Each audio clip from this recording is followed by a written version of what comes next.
बोलो शिव शंकर भगवान की जय। माँ पार्वती माता की जय। शुक्रवार प्रदोष व्रत कथा। शुक्रवार के दिन जब भी त्रयोदशी तिथि का संयोग बनता है तब शुक्र प्रदोष व्रत कहलाता है। शुक्र प्रदोष व्रत के साथ चतुर्दशी तिथि का भी संयोग बन जाए तो यह और भी उत्तम होता है। प्रदोष व्रत में भगवान शिव और माता पार्वती की पूजा की जाती है।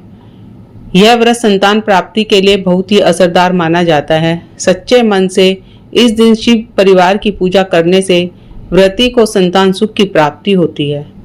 व्रत करने वाले को शुक्र प्रदोष की कथा का पाठ करना जरूरी होता है, तभी इस व्रत का संपूर्ण फल प्राप्त होता है।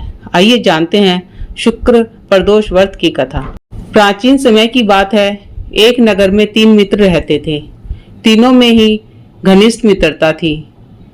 उसमें एक राजा का बेटा, दूसरा ब्राह्मण का पुत्र, तीसरा सेठ का पुत्र था। राजकुमार व ब्राह्मण पुत्र का विवाह हो चुका था। सेठ पुत्र का विवाह के बाद गोना नहीं हुआ था। एक दिन तीनों मित्र आपस में स्त्रियों की चर्चा कर रहे थे। ब्राह्मण पुत्र ने नारियों की प्रशंसा करते हुए कहा, नारीहीन घर भूतों का डेरा होता है। सेठ पुत्र ने यह वचन सुनकर अपनी पत्नी लाने का तुरंत निश्चय कर लिया। सेठ पुत्र अपने घर गया और अपने माता पिता को अपना निश्चय बताया। उन्होंने बेटे को कहा कि शुक्र देवता डूबे हुए हैं, इन दिनों में बहु बेटियों को उनके घर से विदा कराकर लाना शुभ नहीं होता। अतः शुक्र उदय के बाद तुम अपनी पत्नी को विदा करा लाना। वह अपनी जीत से टसमस नहीं हुआ और अपनी ससुराल जा पहुंचा। सास ससुर को उसके इरादे का पता चला। उन्होंने उसको बहुत समझाने की कोशिश की, किंतु वह नहीं माना। अतः उन्हें विवश हो अपनी कन्या को विदा करना पड़ा। ससुराल से विदा होकर पति पत्नी नगर से बाहर निकले ही थे कि उनकी बैलगाड़ी का पहिया टूट गया और एक बैल की टांग टूट गई। पत्नी को भी काफी चोट आई। सेठ पुत्र ने आगे चलने का प्रयत्न जारी रखा, तभी डाकुओं से भेंट हो गई और वे धन धान्य लूट कर ले गए।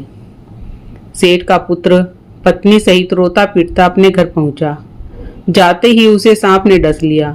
उसके पिता ने वैद्यों को बुलाया। उन्होंने देखने के बाद घोषणा की कि आपका पुत्र 3 दिन में मर जाएगा। उसी समय इस घटना का पता ब्राह्मण पुत्र को लगा। उसने सेठ से कहा कि आप अपने लड़के को पत्नी सहित बहू के घर भेज दो। यह सारी बाधाएं इस कारण से आई हैं कि आपका पुत्र शुक्रास्त में पत्नी को विदा करा कर लाया है। यदि यह वहां पहुंच जाएगा तो बच जाएगा।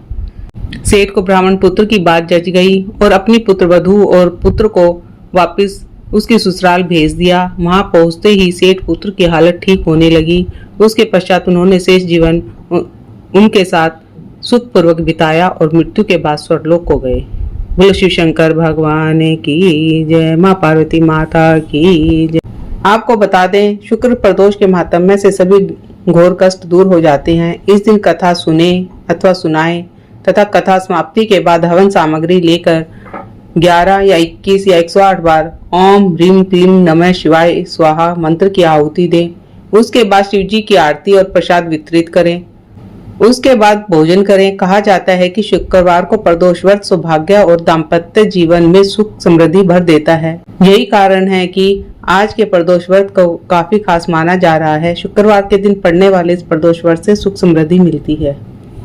बोलो श्री शंकर भगवान की जय। लक्ष्मी नारायण भगवान की जय। माँ पार्वती माता की जय। शिव परिवार की जय।